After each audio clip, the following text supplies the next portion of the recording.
Tapos si Eve, ginising si Adam, siguro katatapos lang, kumain ka rin. So kinain ni Adam. And malice was born. Who is this stupid God? Stupido talaga itong putang akong ganun.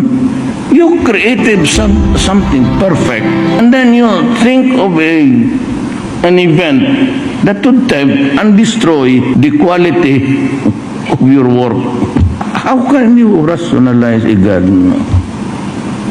Maniwala? Ikaw, maniwala ka?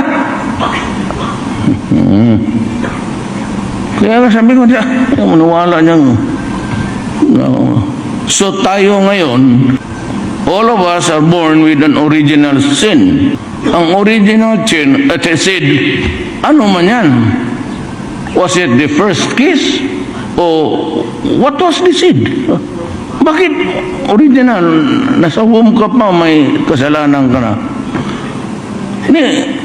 Tsuk-tsak mo lang yun ng nanay pati tatay mo. Wala ka bang kasali?